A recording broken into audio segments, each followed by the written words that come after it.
Salam alaikum. بعد ما شفنا la notion de carence alimentaire et on a dit que les carences alimentaires sont des maladies qui sont dues à une insuffisance en un ou plusieurs nutriments.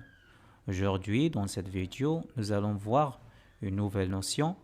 Il s'agit de ration alimentaire. Alors, comme tu le sais déjà, l'homme a besoin d'aliments qui lui permettent un apport suffisant en matière, en énergie, etc. pour ses diverses activités quotidiennes. الجسم الإنسان يحتاج إلى مجموعة من الأغذية للنوتريمون ضرورية للقيام بأنشطته اليومية وكذلك للنمو إلى آخره. شفناه في la vidéo اللي درنا فيها le rôle des aliments simples ou le rôle des nutriments. Alors maintenant, on va répondre à deux questions. Quels sont les besoins quotidiens d'un individu en matière et en énergie? Ça, c'est la première question. La deuxième question, quels sont les facteurs qui influencent ces besoins? أولاً ما هي الحاجيات الطاقية اليومية لشخص؟ يعني نتكلموا على la ration alimentaire. وما هي العوامل التي تؤدي إلى تغير هذه الحاجيات, c'est-à-dire qui influencent la ration alimentaire. Tu vas observer ce document et tu vas répondre à la première question. Dans ce document, tu as ici les valeurs de l'énergie en kilojoules par heure et ici les activités physiques. النشاط الجسماني. السؤال قارن الحاجيات الطاقية حسب المجهود الجسماني أو المجهود العضلي. Tu peux mettre la vidéo en pause et répondre à la première question. Réponse. Plus l'effort physique est important, plus la dépense énergétique est importante. يعني كما كتلاحظ هنا هذا الشخص الذي يمشي يحتاج تقريبا 600 كيلو جول باغ اور. رياضات مثلا الدراجة الهوائية 1400 كيلو جول باغ اور. Une personne qui fait de la course par exemple 2600 kJ par heure. Donc plus l'effort physique est important, plus les dépenses énergétiques sont importantes. Tu as un autre document ici. Il nous montre la différence entre les enfants, les adolescents, les adultes et quelqu'un qui fait du sport. Et aussi entre les femmes et les hommes. La question, comparer la consommation énergétique journalière chez l'homme. قارن استهلاك الطاقة عند الإنسان بصفة عامة. ندير la vidéo en pause تجاوب السؤال. Réponse. La consommation énergétique journalière chez l'homme varie selon l'âge et selon le sexe. Donc عند الذكور الإناث لأن الذكور يحتاجوا أكثر من الإناث. كذلك l'enfant il a besoin de plus d'énergie que l'adulte par exemple. Et un sportif, il a besoin de plus d'énergie qu'un adolescent في الحالة العادية. Donc on a ici le facteur, c'est l'effort physique. Ici le facteur, c'est d'abord l'âge et le genre, c'est-à-dire est-ce qu'il s'agit d'un homme ou d'une femme. On a un autre document ici qui nous représente les besoins en énergie chez la femme selon son état physiologique. حسب حالتها الجسمانية. الحاجيات الطاقية عند المرأة حسب حالتها الجسمانية وحالتها الفيزيولوجية. On a une femme normale, femme enceinte, مرأة حامل, et femme allaitante, مرضعة. Et ici les besoins énergétiques, les besoins en protéines, les besoins en fer et les besoins en calcium. La question, comparer les besoins énergétiques de la femme selon son état physiologique. Tu peux mettre la vidéo en pause et répondre à la question. Réponse. Les besoins énergétiques chez la femme varient selon son état physiologique. Les besoins de la femme enceinte et la femme allaitante sont plus importants que ceux de la femme normale. Donc ça est clair à partir du tableau. Donc le facteur ici, c'est l'état physiologique de la femme. L'état physiologique de la femme influence ses besoins énergétiques. حسب الحالة الفيزيولوجية فالحاجيات الطاقية تختلف حسب الحالة الفيزيولوجية. Une autre question, conclure من خلال الوثائق اللي شفتي, conclure les facteurs influençant la ration alimentaire. دير la vidéo en pause وتجاوب على هذا السؤال. Réponse: la ration alimentaire, c'est-à-dire la quantité d'aliments nécessaires pendant une journée, on va voir la définition de la ration alimentaire, varie d'une personne à l'autre selon plusieurs facteurs, parmi lesquels nous avons l'âge, nous avons selon le genre, le sexe, selon l'effort physique, selon l'état physiologique de la personne, mais aussi selon la température. On n'a pas vu la température, selon la masse corporelle, la taille, etc. À partir de ce que nous avons vu, tu peux maintenant définir la ration alimentaire. C'est quoi la ration alimentaire? Tu peux mettre la vidéo en pause et essayer de formuler une définition à la ration alimentaire. Réponse: la ration alimentaire est la quantité كمية d'aliments simples كمية المواد القيت أو الأغذية البسيطة organiques ou minérales, organiques comme les glucides, les lipides, les protides, et minérales comme l'eau, les sels minéraux, etc. pour couvrir les besoins quotidiens, c'est-à-dire 24 heures, d'un individu. إذن هي كمية الأغذية البسيطة العضوية أو المعدنية اللازمة لتغطية حاجيات اليومية للجسم لشخص معين. الحاجيات اليومية من الطاقة والمادة، طاقة من أجل النشاط، المادة من أجل النمو إلى آخره. Il doit être quantitativement suffisante، يجب أن تكون كافية من حيث الكم، et qualitativement équilibrée ومتوازنة من حيث الكيف. Alors on arrive à la valeur énergétique et les conditions d'une alimentation équilibrée. Maintenant, on va répondre quelles sont les conditions d'une alimentation équilibrée. Donc, les aliments simples comme les glucides, les lipides, les protides, on a dit dans une autre vidéo que on peut les classer en aliments constructeurs, aliments énergétiques, aliments protecteurs. Donc, ces glucides, lipides, protides sont des aliments contenant de l'énergie. La combustion de 1 gramme libère une quantité d'énergie. إحراق جرام واحد جرام من glucides, lipides, protides يحرر طاقة، يحرر كمية من الطاقة. هذه الكمية من الطاقة نقوم بقياسها بواسطة وحدات اللي كنسميوها le kilojoule. Donc l'énergie est mesurée en kilojoule ou bien en kilocalories. Donc kilojoule kg au kilocalorie. Donc 1 kilojoule est égal à 4,18, presque 4,18 kilocalories. Alors, on sait que 1 gramme de lipides libère toujours 38 kilojoules. Et 1 gramme de glucides libère 17 kilojoules. 1 gramme de protides libère 17 kilojoules également. Donc, on a un exercice ici. Nous allons calculer la quantité d'énergie libérée par un repas.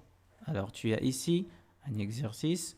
Donc, tu vas répondre aux questions. Le menu du déjeuner d'un individu dans l'internat du collège contient ces aliments dans ces quantités. Fait 150 grammes de tomates, 150 grammes de tomates, 100 grammes de riz blanc, 150 grammes d'huile, 50 grammes de beurre, 250 grammes de sardines, etc. Question: calculer l'énergie calorifique, taqa, نحسب كمية الطاقة en kilojoules, déduite de chaque aliment consommé. نحسب كمية الطاقة المستخرجة من كل غذاء تم تناوله. مثلا ما هي كمية الطاقة التي يمكن أن نستخرجها من هذه الكمية 150 grammes de tomates. Et la même chose pour 100 grammes de riz blanc, etc. Sachant que 100 grammes de tomates libèrent toujours 85 kilojoules d'énergie. Alors la personne, combien il a pris dans son repas? Il a pris 150. Alors on va calculer l'énergie libérée par les tomates. On a toujours 100 grammes selon les données, حسب المعطيات, 100 grammes libère 85 kilojoules. La personne a consommé 150 grammes de tomates. Alors on va calculer combien d'énergie contenue ou bien déduite de 150 grammes de tomates. Qu'est-ce qu'on va faire? On a la règle de 3. Donc on va multiplier 150 grammes par 85 kilojoules et on va diviser par 100. Et on obtient 127 27,5 kJ. On va répéter la même chose pour le beurre, pour le pain, etc. Donc on utilise la règle des 3, العلاقة الثلاثية, pour calculer les quantités d'énergie libérées par les tomates, libérées par le riz blanc, par l'huile, etc. Donc pour les tomates, on a trouvé combien? On a trouvé 127,5. Tu peux mettre la vidéo en pause et répondre aux autres questions et calculer l'énergie libérée par 100 grammes du riz blanc, par 150 grammes d'huile, 50 grammes de beurre, etc. en utilisant ces données. Donc chaque 100 grammes de chaque aliment, combien il libère combien d'énergie? On utilise la règle des 3 pour calculer. Tu peux mettre la vidéo en pause. Réponse. Donc 100 grammes du riz blanc libère 1447 kJ. 150 grammes d'huile libère 5643 kJ, etc. On passe à la question numéro 2. Calculer l'énergie calorifique issue de cette ration alimentaire en kilojoules, sachant que le total des glucides est 307 grammes, protides est 98 grammes et celui des lipides est 85,25 grammes. Toujours, on va utiliser la règle des 3. On sait que 1 gramme de glucides libère toujours 17 kJ, 1 gramme de protides libère 17 kJ également, et 1 gramme de lipides libère 38 kJ. Donc toujours, on va utiliser la règle de 3. L'énergie libérée par les glucides d'abord, 1 gramme libère 17 kJ. Dans l'exercice, on a 307 grammes de glucides et libère combien? On ne sait pas, donc c'est ce qu'on va calculer. Alors, la règle de 3, 307 grammes fois 17 kJ divisé par 1 gramme, ça donne 5219 kJ. On va faire la même chose pour les protides, l'énergie libérée par les protides.